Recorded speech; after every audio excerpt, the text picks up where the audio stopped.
कहा जाता है जब ब्रह्मांड बना तो देवताओं ने नियम बनाए। दानवों ने उन्हें तोड़ने की कोशिश की, लेकिन समय वो दोनों से पुराना था। समय को संतुलन में रखने के लिए देवताओं ने एक शक्ति रची, कालचक्र।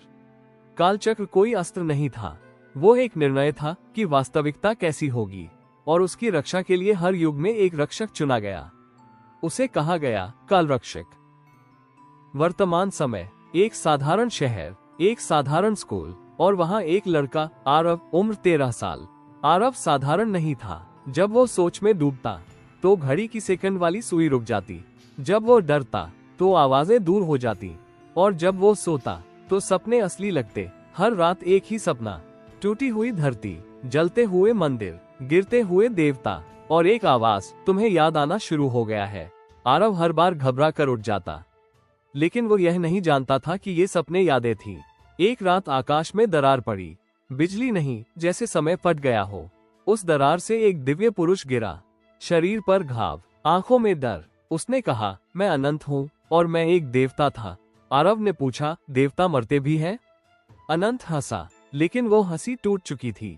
जब कहानी बदली जाती है तो देवता भी हटाए जा सकते हैं। अनंत ने बताया, कालचक्र जाग रहा है और कोई उसे चुराना नहीं, खोलना चाहता है। उसका नाम था कालनेमी। अनंत ने आरव को छुआ और अचानक आरव ने हजारों दुनिया देखी।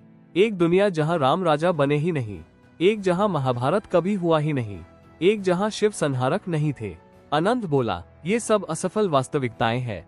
आरव कांप गया। तो हमारी दुनिया, अनंत ने कहा, ये सबसे स्थिर संस्करण है। और तब सबसे बड़ा रहस्य खुला। हर बार जब दुनिया बिगड़ती है, देवता इतिहास बदल देते हैं, और हर बार कालरक्षक अंत में तानाशाह बन जाता है। आरव ने धीमे से पूछा, तो इस बार कालरक्षक कौन है? अनंत ने उसकी आंखों में देखा। तुम। अंधकार से एक आवाज आई, शांत, ठंडी। आखिरकार तुम्हें सच बताया गया। कालनेमी प्रकट हुआ। वो न चिल्लाया, न हंसा। उसने कहा, मैं दुनिया नष्ट नहीं करता आरव, मैं सिर्फ झूठी कहानियां बंद करता हूँ।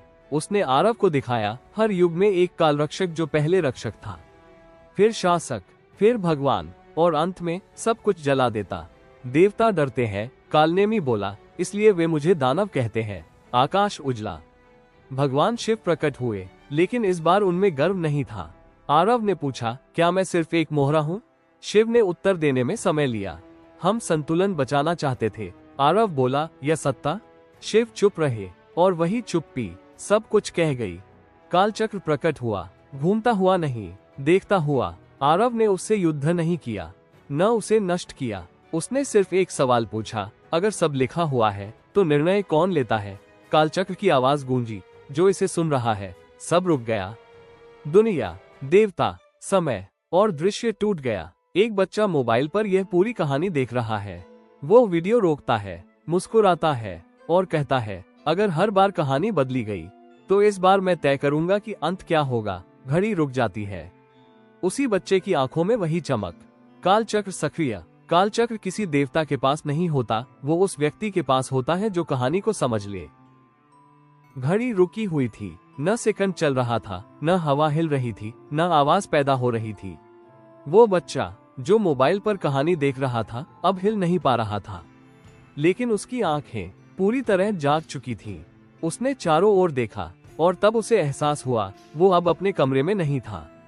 वो खड़ा था एक अनंत शून्य में, जहां नीचे कोई जमीन नहीं, ऊपर कोई आकाश नहीं, और उसके सामने कालचक्र। लेकिन अब वो ऊर्जा नहीं था, वो चेहरा था। कालचक्र बोला, हर बार कोई कहानी सुनता है, वो सिर्फ श्रोता नहीं रहता। बच्चा कांप गया।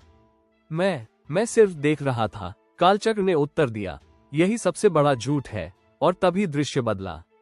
बच्चे ने देखा, वही देवता, वही दानव, वही आरव, लेकिन इस बार वे सब स्थिर थे, जैसे मोम की मूर्तियां। कालचक्र बोला, तुम्हें लगता है देवताओं ने दुनिया बनाई?